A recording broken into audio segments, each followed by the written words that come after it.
Gusto mo ba na ikaw ay mapapanaginipan ng mahal mo na matagal nang hindi nagpaparamdam sa'yo?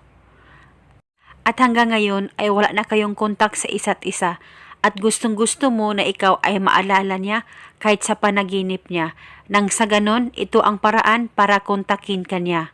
Kaya gawin mo lamang itong ritual na ibabahagi ko sa inyo ngayon.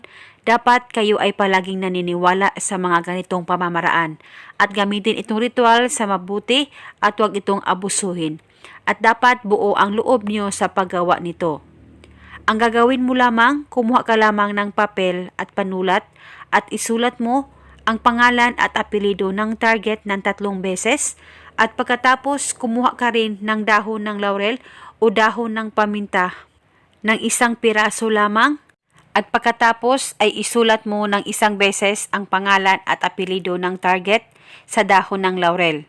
At pagkatapos, hawakan mo ang papel at ang dahon ng laurel, ipikit ang mga mata mo, mag-focus ka, mag-concentrate at sambitin mo ito. Ako ay iyong maalala at mapapanaginipan mo ngayong gabi.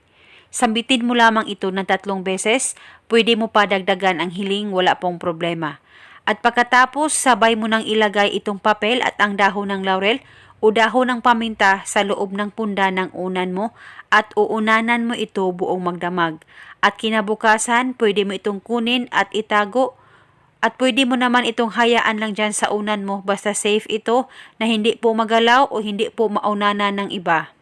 At uunanan mo itong ritual hanggang kailan mo gusto. At paniguradong ikaw ay mapapanaginipan niya gabi-gabi.